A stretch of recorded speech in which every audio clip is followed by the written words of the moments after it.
Everybody gets the same notes, but they get to shape them how they want in their life. Right? We got one song to sing and we get the chance. We get the opportunity to do better or do what we want to do, with our life. So it is a gift. Life and money are partners. So you need music to sing, to do that tune. Money can buy you well-being, happiness units if you know what the hell to buy. Wealth plus well-being equals your flourishing. This week, I had the pleasure of sitting down with Dr. Preston Cherry. He's a financial psychologist, researcher, thought leader, author of a fantastic book that I think you're going to really enjoy, Wealth in the Key of Life. Today, we talked about how we can connect our money with well-being so that we can live a good life. Dr. Cherry shares many proven frameworks from his book and his research on how we can align our spending with our values. I know you're going to enjoy this episode. It deeply resonated with me. If you're enjoying these conversations on the YouPotential podcast, please hit that subscribe button on YouTube or wherever you listen to your podcasts. While you're at it, you might as well leave us a review. I'd appreciate it. All right, let's get into it.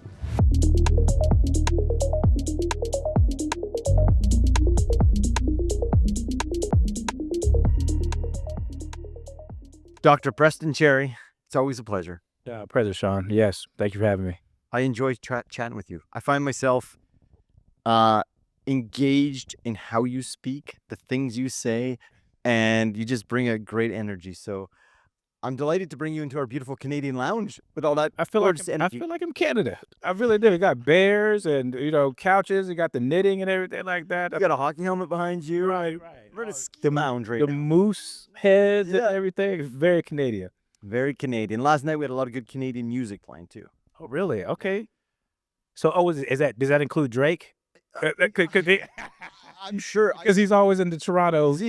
Drake's big Canadian. Yeah, right. He's part of the Toronto sports team. Right. I'm sure there was Drake on last night. Okay. Speaking of music, you like music. Love music.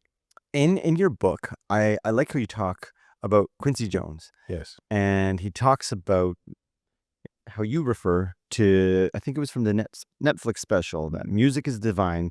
We all have the same notes. But melody is kings and queen. Melody is the king and queen. That's right. What about that quote made you put it at the start of your book?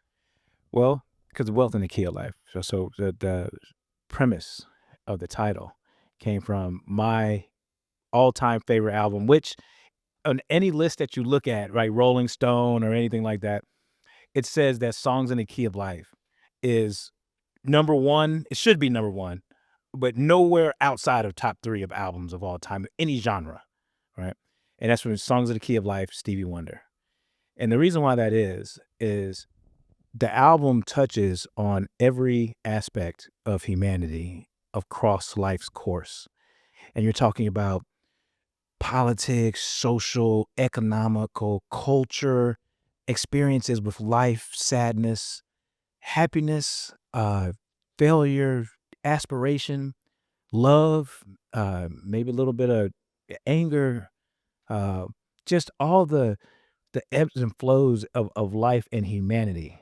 And so for me, when I live by this code of advancing the human condition in everything that I do, and it happens to be financial advice and education and all other aspects, then that's why that album touches me so much.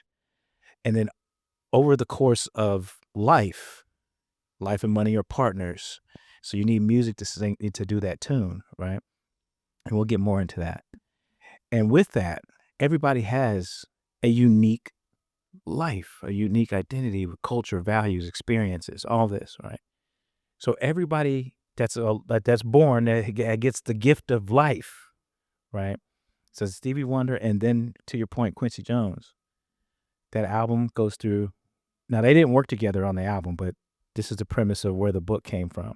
That album about the course of life. Then the notes, the life part. Everybody gets the same, 13 notes. They make all these millions of songs that you hear, but it's the same notes. Wild. It's wild, isn't it? And Quincy made that point. He said these are the 12 or 13 notes, but these are the 12 or 13 notes. I think it's whatever. But the point is still the same. Everybody gets the same notes, but they get to shape them how they want in their life. And that quote mixed with the background of the album and the Shaping Life's Course is the premise of the book. And how are you, the individual, the person, right, are going to take all of your life's aspects of ebbs and flows of through life, right, and use your notes to take your wealth of dollars, what they mean to you, the amount that it's special to you, and invest in your well-being of life. We're done. That's all we needed. Oh, this is why I like talking to you. Oh man, you just make me think. We got one song to sing, right? We got one song to sing, and we get the chance to get it right. I like that. So getting the chance, right? When we get up every morning, people get happiness misconstrued or misunderstood. All right, happiness isn't just a pie in the sky, pink cloudish, right? It's about how well you feel. How did you get through something? How did you get to something? There's 4 T's in life: is trial, triumph, transformation, and transition. And you go through these stages, and you get to have milestones and being your triumphant point, and then trial, you go through things, and then they're going to help you transform, and you get to transition to something. But within all that, right? Because struggle is struggle, and then also there's joy and joy, right? It may sound oversimplified, but it is what it is.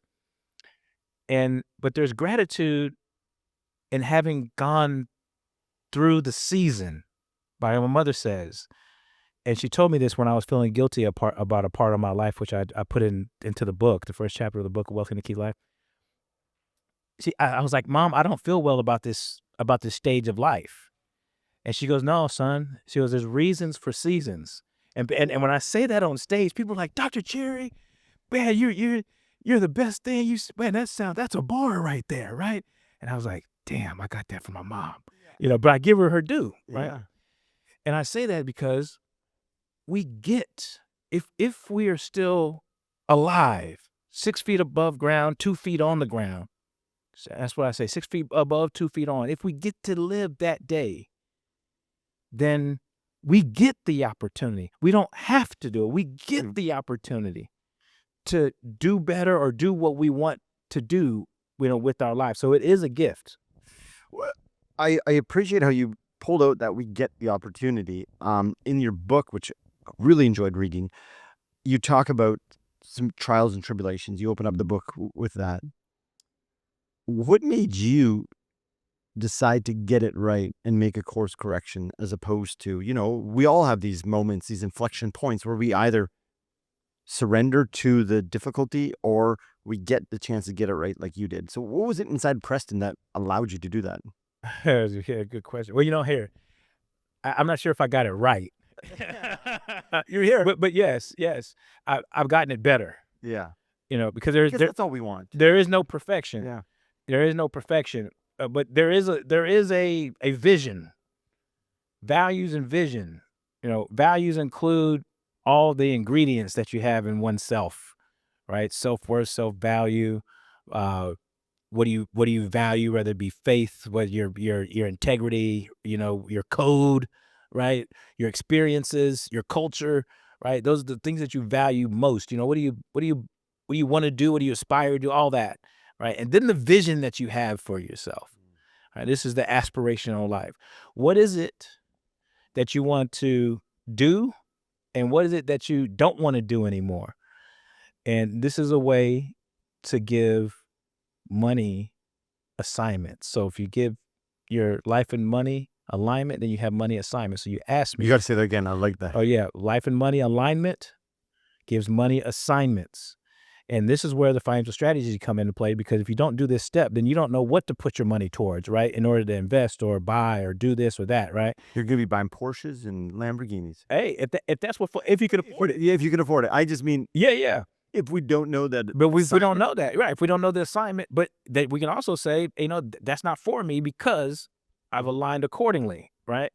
But you asked me what made me make that transformational change. All that matters to the answer I'm about to give you.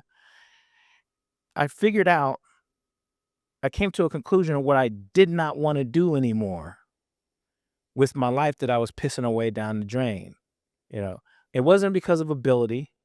It wasn't because I didn't have the inputs, from my parents, and my family and where I grew up.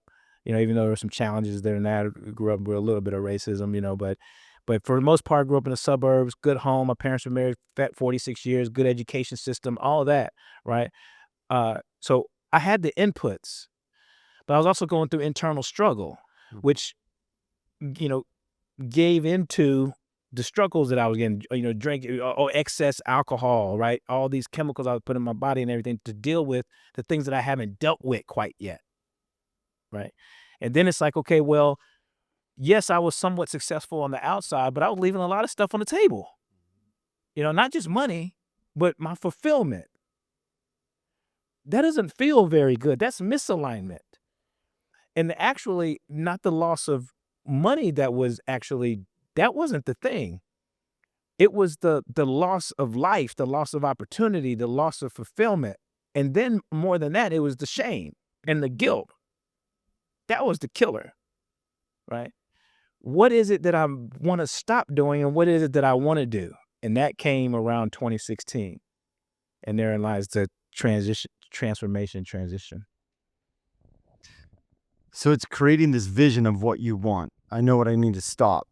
And I guess it's kind of the fragility of time as well. I'm wasting, or not wasting, but I don't get this time back. No, you don't. You don't get the time back. You don't get the time back, but you also can't, which I struggled with too, which is, and what clients sometimes do, they're like, where should I be? Right. Everybody. Where should I be? I'm 40. Where should I be? Right. I'm 40. Yeah. I'm 45. Where should I be? Here's the number. Am I there? Am I behind? Life happened, and you go into explaining and justifying, right? Which is okay, because you have to go through a process of which I like to call a 6A alignment system. But the first 3 of the A's, the 6 A's, is admit where you are, acknowledge how you feel about it so you can take action. And then that sets you up to align, aspire, and achieve. You have to be able to do that honest self-audit first, to where you get to put the shoulda, coulda, wouldas down. Somebody famously said, it's not my line, but nobody likes to be should on. That's a good one. That is. Unless you got a fetish. But anyway, but nobody likes to be should on, right? And so, I can't get this out of my mind now. Right. And neither internally or externally, don't should on yourself too much, and externally having to justify that. So what does that mean? It's okay. Where are you? Admit where you are now. Process it with acknowledgement, and then you can take action. So reasons for seasons. Yeah, it's lost time, you think, but what if you didn't go through that season? What did it contribute to you now? Like for me, it contributed to conviction, clarity, my why, and what's going on with my family right now. I know we'll get into that a little bit too. The purpose is there, even more so, right? And I know it more clearly because of what I call the 7-year fog. It took time. And what I hate about some BS, can I curse on here every now and again? Go for it. Yeah, so, some bullshit out there that, people are like, they tell their success stories and they're like, yeah, so yesterday I just transformed and I did great. Took a nice bath and it was all good. Yeah, it was all good. I had some bath salts and some, some incense and shit, I was good, right? It doesn't work that way. No.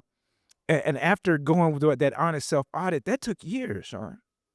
And sometimes for others, I want other people to relate. I don't want to. The only reason I tell my story is I want somebody else to relate to their story. And it doesn't necessarily have to be trial all the time. It could be a milestone moment. But what did that tell you? What did it tell you about yourself? Did you do an investigation so you can then apply that to what you don't want to do, to what you do want to do? What do you value? What's your vision? And let's put that money behind it. Translate and transform that season behind you till now and push it forward. Preston, I really appreciate that. And your acknowledgement to stories is a premise of this podcast. Is we want to hear stories. I mean, stories. We've been telling stories for generations. And when you tell your story, people reflect when they're listening, like, here's my story. And I love how you're being human, not Superman, who's last time I checked a fictional character. Right. That it didn't happen overnight. Yeah. I like this idea of acceptance. And I think it's hard to accept that, the trajectory that we're on isn't the fairy tale book that we envisioned. It's not Superman's. I'm sure he had trials. Anyhow, Yeah. I like how you talked about writing a letter in terms of acceptance. Can you touch on the power of how writing a letter can help that process of accepting? Mm-hmm. And I guess it's coming from, because I think sometimes we try to will our way through these hard moments. And when you meet force with force, Yeah, sometimes we're willingness. You have to have a willingness. willingness, yes. Yeah, willingness. But sometimes just Brute brute strength. force will. That's not enough. Sometimes you need support. You need a good support system around you. You need the courage to ask for help or ask for guidance if it's not a trial situation. Maybe even triumph. Hey, I just came into this sudden wealth, the sudden money. Maybe you got some money for holidays, or you got a bonus check, or you got equity comp. Hey, help me understand. Like, for instance, I had this. I got paid. Well, I think it was 28, 29 or something like that, and I got my first compensation package, not a salary. The whole package. Yeah, the whole package, the one where it had the branded, a manila folder. You had to do the pinch the thing to open it up, right? And I thought it was like from Publishing Clearinghouse or something like that, right? And so it was a 4 or 5 stapled, package. And I was reading, and I was like, I was 28, 29. I had never come from that. My offers were, hourly, and then, a salary. You got an email, and that was it, Yeah. right? And I was reading this. I was like, this can't be real. I was like, I was reading that shit. I was like, I'm doing it. yeah, this is. So you know what? I asked for guidance. So I picked up the phone and asked people that were familiar with that. Is this what do I need to better understand? So just because what my point about that is that was a triumphant milestone. It was a good part of life, Yeah. right? Life and money doesn't always have to be worrying about the other shoe to drop. That's not what life is all about either. There's a lot of joyous moments in time, right, that we can celebrate. All right. But with the trial moments and writing it out, it helps process it, particularly with a pen to paper, journaling, narrative, because your soul is extending from your mind and your heart through your hand, through that instrument onto the paper. Right? It's different. I ask people all the time, have you ever, have you written somebody like a card, birthday, anniversary, maybe a note, Yeah. or a thank you note, or a letter to somebody? All right. Isn't that people you have to have done it to know what it is. And people always ask me all the time, it's like, well, what is the it you talk about? I say, well, you don't know it unless you've gone through some shit, or you've gone through the it experience. So when I ask you, I know it's rhetorical, but you're shaking your head. Have you ever written a letter? Have you taken the time to express yourself to another human being? All right.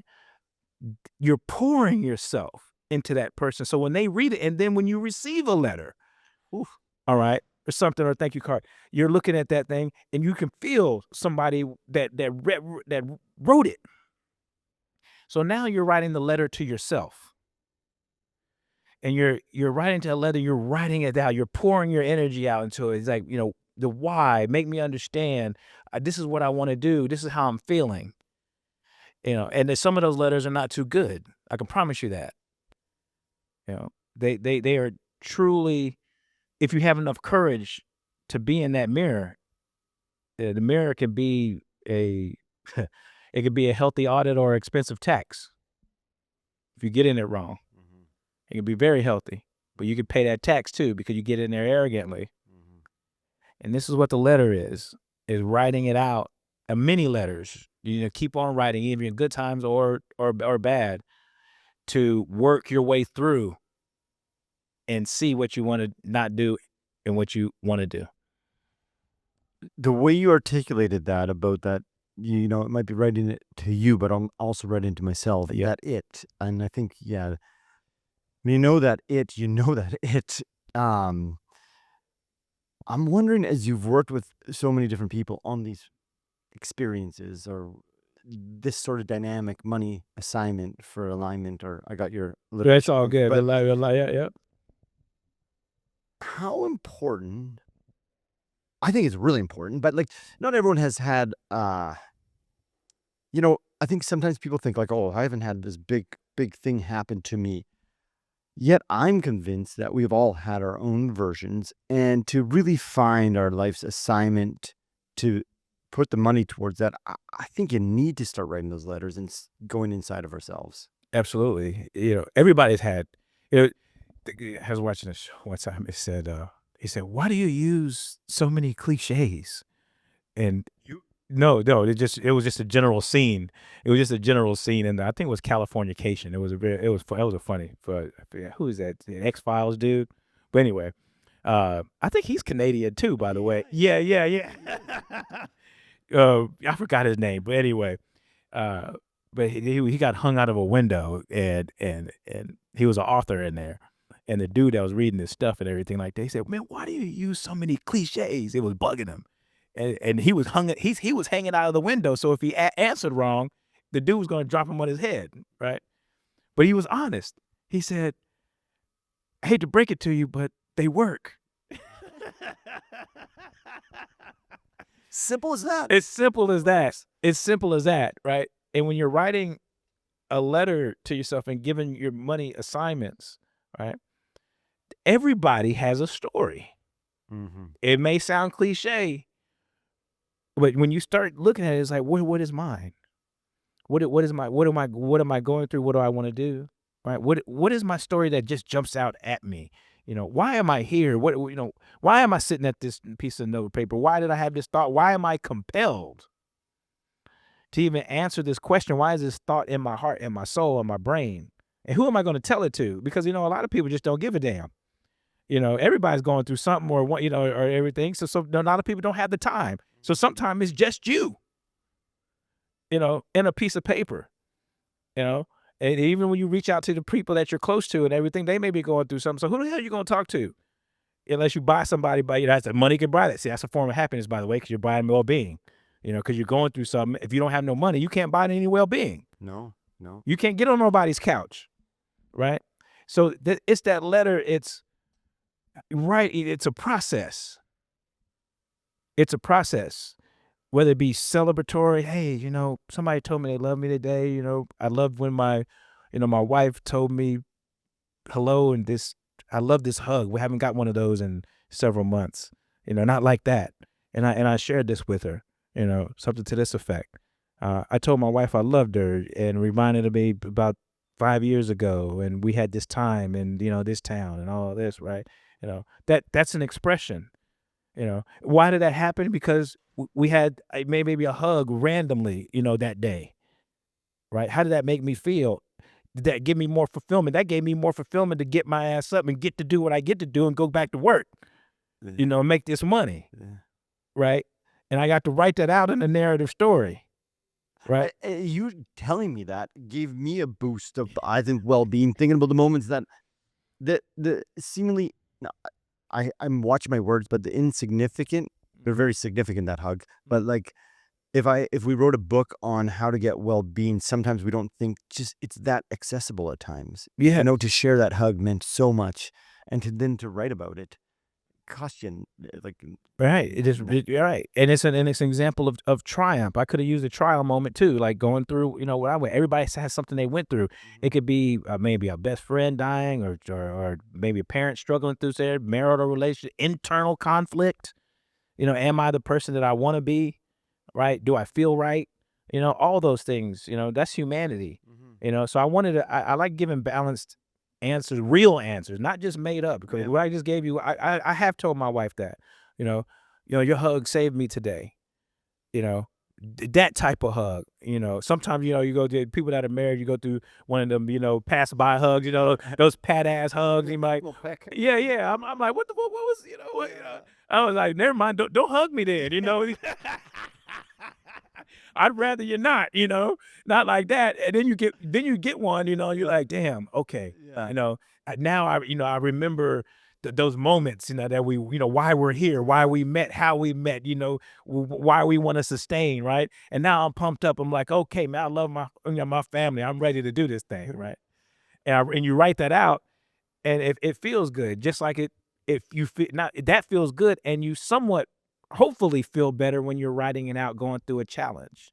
I'm starting to see a through line here. It's like we all have these stories, these life stories, and then money Yep. has an assignment into that life story. We can use money to prop up the areas that we find enjoyable. We need our Yes, first because shelter. you can buy more of the unit. I call them happiness units. Happiness units. You can go buy what happy money ain't gonna do nothing for you.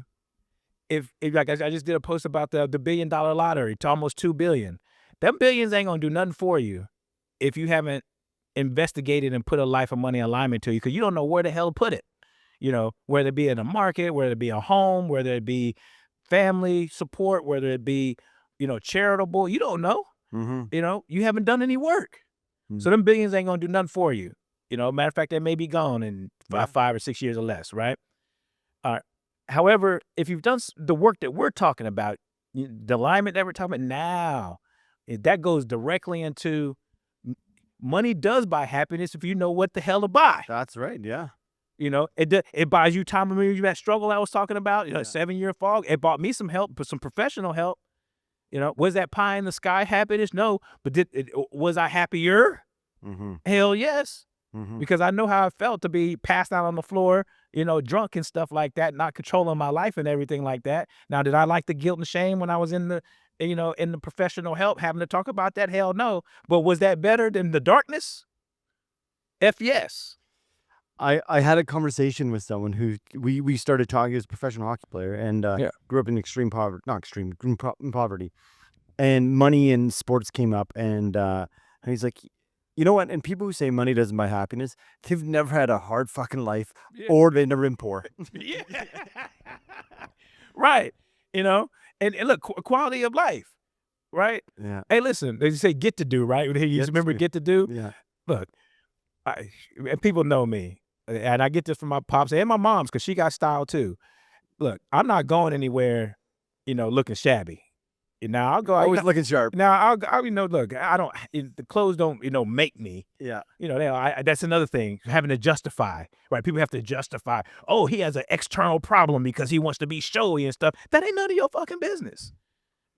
I have a sense of pride about myself. I'm going on stage. I want to represent myself. I want to, when I wake up in the morning, I change up out of my pajamas, even if I'm working from home, so I can look myself in the mirror and be ready. Yeah. Even if I'm at home. So what about that get to do, right? And it's to be your money. Well, there's a myth that people are always running around here. If you're financially successful, that you're driving in a bucket, a hoopty, and you wearing, a Mark Cuban t-shirt, no. Have you been to the area code, the zip codes, of nice areas? Not all of them are driving, 1988 Oldsmobiles. No. All right. They got nice stuff for their quality of life. All right. They got them. I call it the McConaughey Lincoln. Good commercial. It's a great commercial. Them Voice. Lincolns ain't cheap. Yeah. Are they? No. Or they wouldn't be paying McConaughey. Yeah. Right. So this myth that money can't buy you comfort, can't buy you even luxuries and because wants are needs too in life, by the way. Wants are needs too. Robbing yourself of joy and things that you want to do, not that you're forced to do, right? And depriving oneself, then you're subtracting from yourself, Mm-hmm. right? It doesn't have to be a car or anything. It could be a camper. We're in Canada. It could be a camper, a moose head or something like that, right? Yeah. But those are not cheap, So yes, money can buy you well-being, happiness units if you know what the hell to buy. Hi, it's Sean. I know I'm breaking into the conversation just for a moment. There's good reason. If you're here, it means you care about living with more purpose, more meaning, and deeper connection. And that's exactly what the YouPotential podcast is all about. When you hit that subscribe button, conversations like this, the ones that challenge you to think differently and open to new possibilities, keep showing up to you every week. And when you share this episode with someone you care, You're not just passing along a podcast. You're giving them a chance to reflect, to grow, and maybe even to reimagine what a good life can look like for them. So please take a second, subscribe, share it with a friend. Let's spread the conversations that truly matter. Now back to the show. As you're explaining this, it's just making me think of Jung's shadow side of us, like going through the trials and tribulations. Yes, that's getting to know the shadow side of us, the hard side. You telling your story, and then we're starting talking about the assignment and money can buy happiness.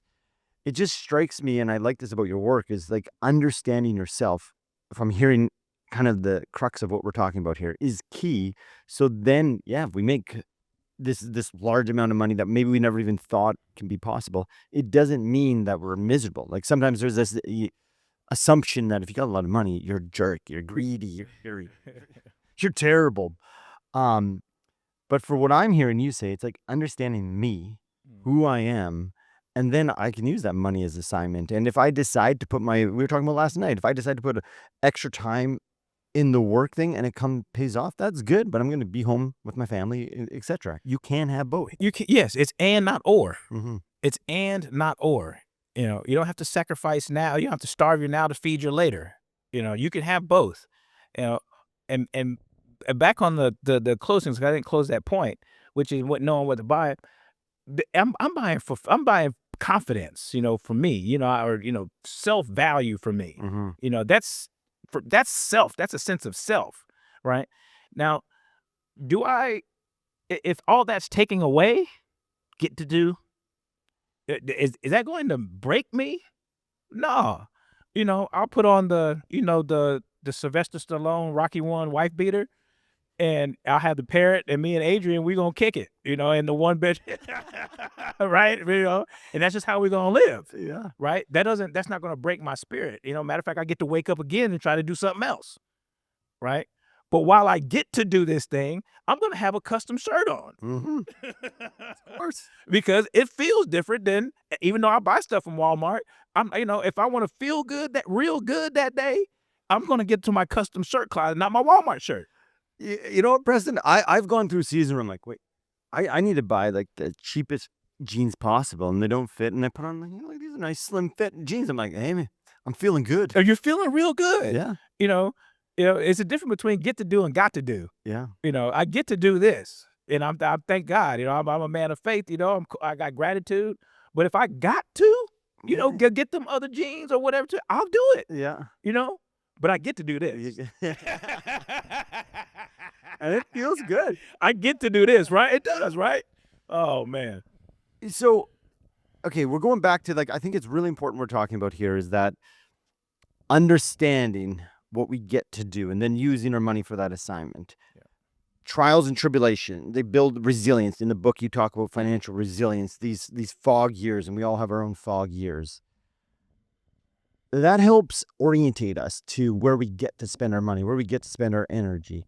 And those moments, that inner reflection, that inner journey, I think helps, that vision you talked about? Yeah, vision. Yeah. The other identity shattering thing is having a child. Mm-hmm. Yeah. How has, for you, having a child changed that vision, or not changed, but how has it influenced that vision? Because I can imagine the meaning. Yeah, a whole bunch. Yeah, it has. I just remember, and first of all, I want to say this too, but before we get into the child, Sure. very, very quickly, that what we're talking about has financial technical strategy. Because a lot of folks, they say, well, what is all this soft stuff, this conversation, this reflection, this alignment, and all that type of stuff? When are we going to get to the financial strategies? The numbers. Yeah, give me the numbers. I said, I'll give you the numbers all day, but they're not going to mean shit. If you're financing your adult children, at, 10, 15, 20, 30, 40, 50,000 a whop, a piece. Excuse me for that language, but you got to excuse. I didn't mean what I meant. But at a clip, that's what I meant, at a clip. Then that's your catch-up money if you're in a Gen X. Right?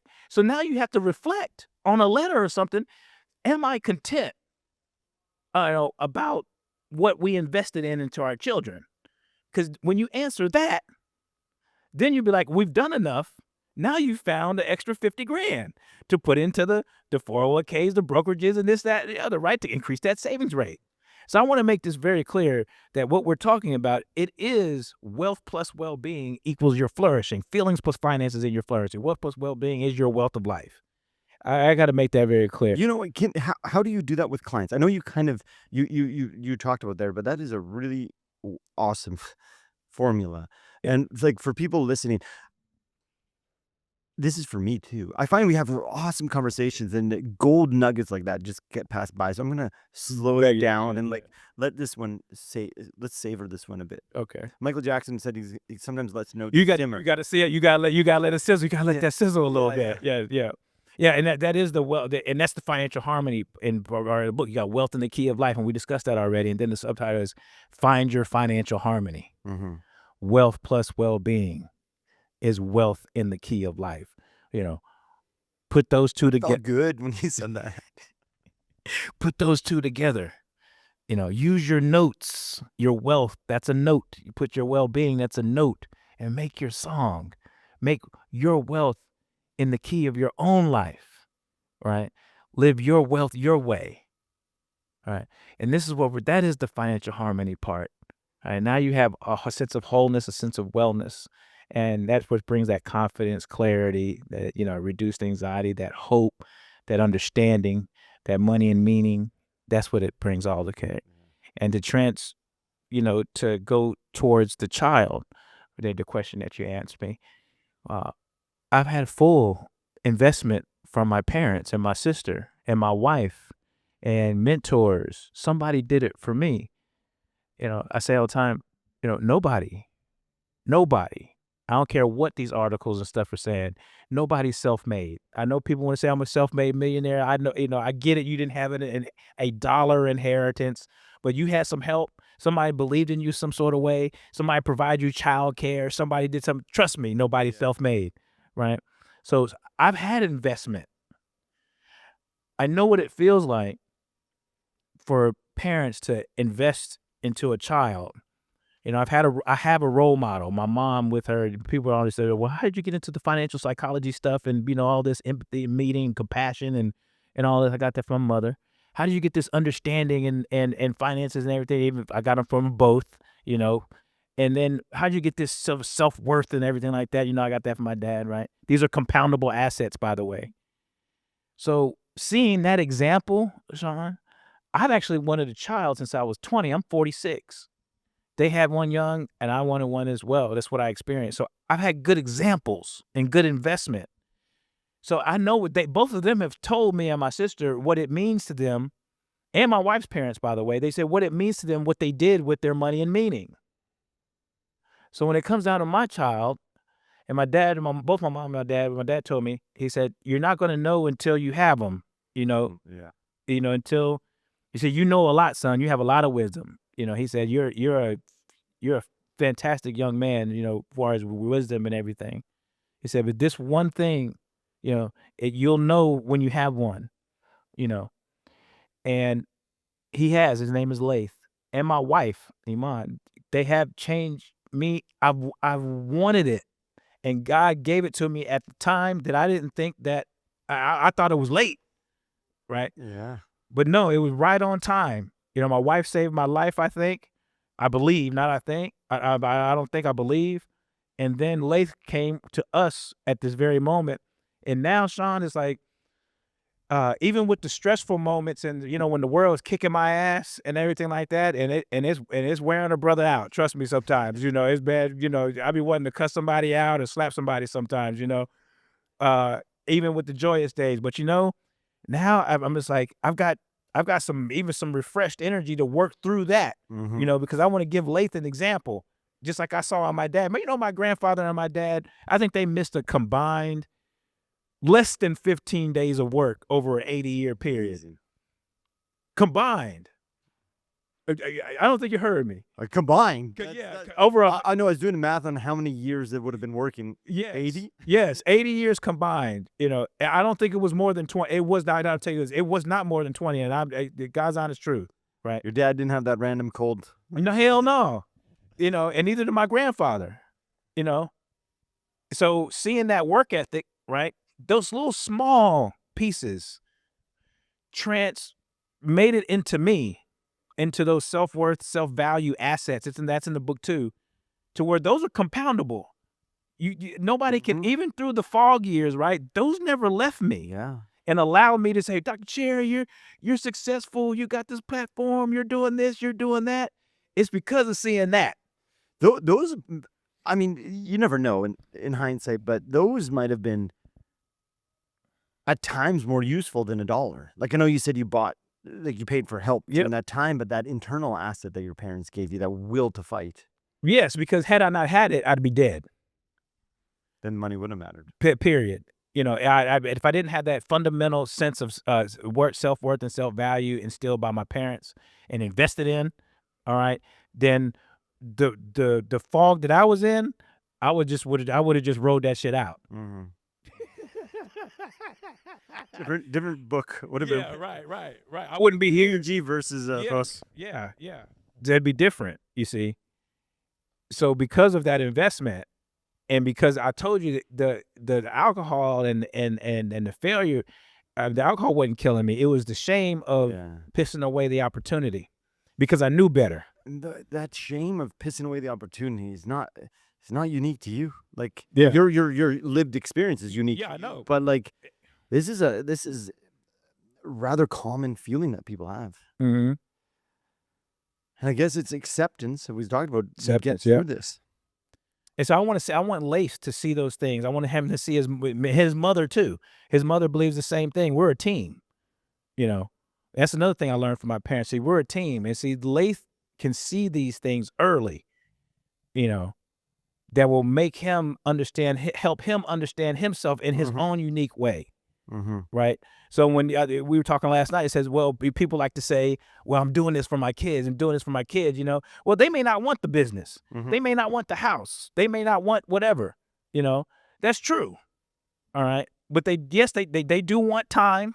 They do want presence, not presence under the tree yet, Yeah. but presence in where are you present? Yeah. Yeah. But yes, we're doing it for them. And the way we're going, I call it living in testimony. How are you going about your daily life in challenges and in your wins to demonstrate, how they can advance themselves in their human condition and build that base? When you said living in testimony, it makes me think of a conversation I had with Dr. Todd Kashdan about parenting and his idea of living in principles. Yes. And you said you're a man of faith. Later, I had a conversation with the guy who's really studying meaning, and he talks about why principles from a religious standpoint are really, it binds people together. How have you viewed whether it's principles or rules of thumbs from your parents, and how important it is for you as you're raising your child? And what I mean by that, it seems like we lose this greater sense of guidance, and we're aimlessly floating adrift trying to figure this out. But I actually liked when he told me, like, back, like in religion, for example, there's some foundational principles that help guide us in life. So when you talk about living in testimony, no, you didn't say principles, but how do you go about thinking about, like, these are the principles? I'm going to let life figure it out, but here's the guiding principles. Right. Yeah. I like those. Having those guiding principles, living in testimony. Testimony is living by example, living by a certain ethic, and integral, right? A principle, a code, whatever, almost euphemism, where you can put all those in a soup bucket and make some good soup, right? Make a good jambalaya or something like that, or gumbo, right? You need a good roux for that, though. Oh, you do. Oh my goodness, right? Yeah. I grew up in Texas, so right next door to Louisiana. If your roux, my uncle's from Louisiana for real, Okay. and if your roux ain't good, then you ain't got no gumbo. I tell you, we don't have any roux in this place. Yeah, no. But you know what? Those ingredients is what you need. Again, that's a great analogy, right? What is that? What are those? What is that root? What is that foundation, right? And people don't like talking about death because it's gonna happen. Mm-hmm. I get death right out the way with a lot of people. I'm like, there's a few things that are going to happen. You're gonna die. So, do you love somebody or somebody loves you? So let's take care of it, right? They don't like talking about faith, and actually, when you look at it, I call them, the Hebrew faiths. You got three of them, and really they all get to God, you know. But the thing about faith, it is about some at least having the wherewithal. This is what I think about faith: having the wherewithal that we've contributed to the advancement of humanity. We didn't make it though. It's knowing oneself. Be humble and humility are two different things. Being humble means you have to make yourself small for somebody to be big. I don't have to make myself small for that. But humility is knowing your place in the world, Right. right? And this is what the faith principles do. And they give you a sense of self and say, where am I in the scope of humanity, the scope of family, the scope of what I'm doing, right? Then that feeds into gratitude. And here's the second point before I could close all this up, which is here's another reason people don't like talking about faith is because the principles, and the belief systems, the reason why people reject particularly the word religion, no matter what faith that you follow, is people don't like following no damn rules.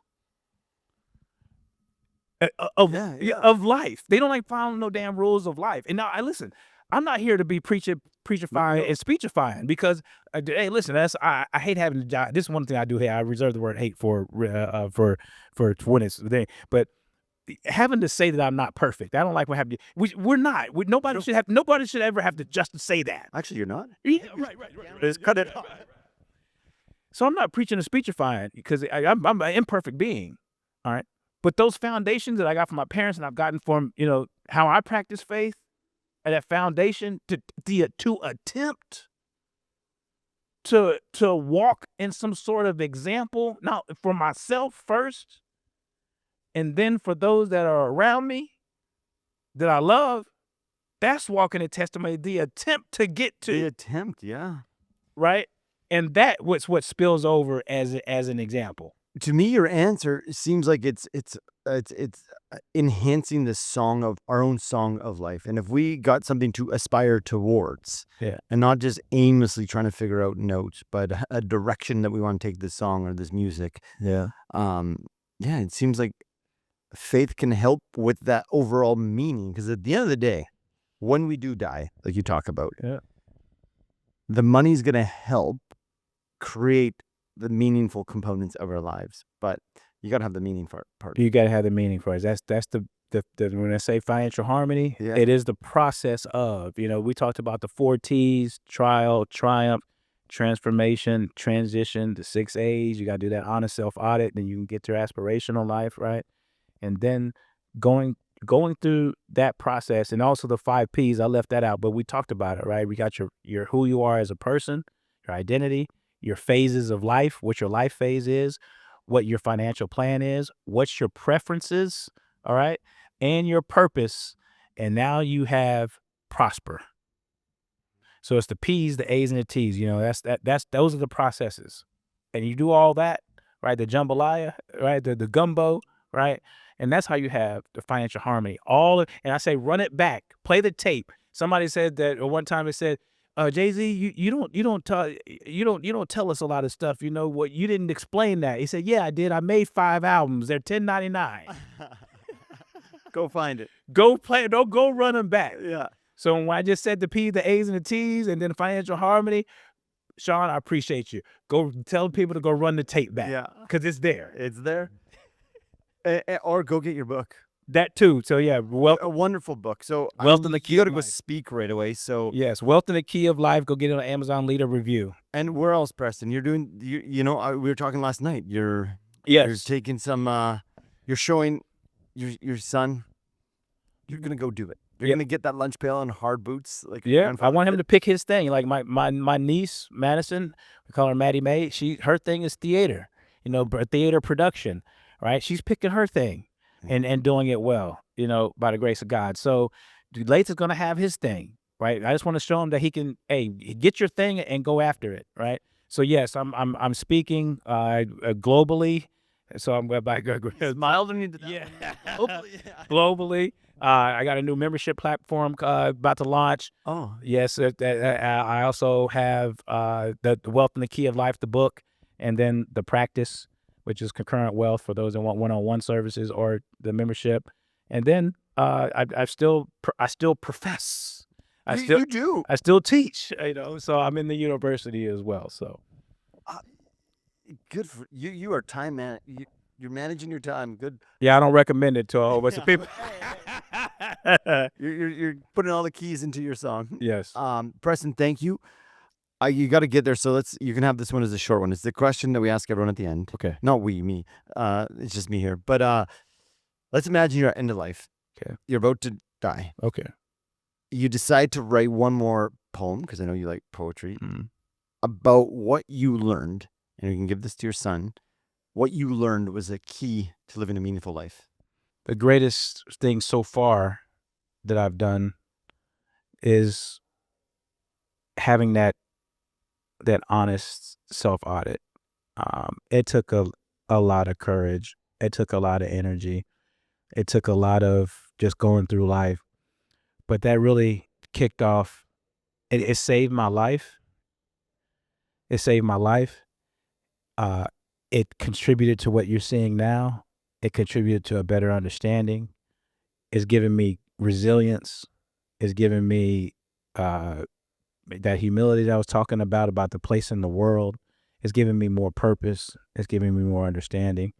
It gives me a tool, a partner to lean up against in my challenging days and my champion days. So the best thing that I did was stop in that very moment. It happened at 38 actually, and 37, I think it was 37, something around there. If I didn't do that, 100%, 100,000,000%, I'd be dead. So it is the greatest thing I've ever done. Thank you, Preston. I appreciate your time. Always appreciate this. And every time I talk to you, I hear different layers of your story. Appreciate it, Sean. Thank you. Thanks for listening to the YouPotential podcast. That was a great conversation. I always enjoy talking to Preston. One topic or idea that stuck with me was how money and life can be part of the same song. This week's question is, what song fits your life right now and why? Because sometimes the value isn't in the answer, it's sitting with the question. If you enjoyed this conversation with Preston Cherry, I highly recommend episode 16 with Alan Frew. You will enjoy it. Please subscribe, leave us a review, and we'll talk with you next week. Take care.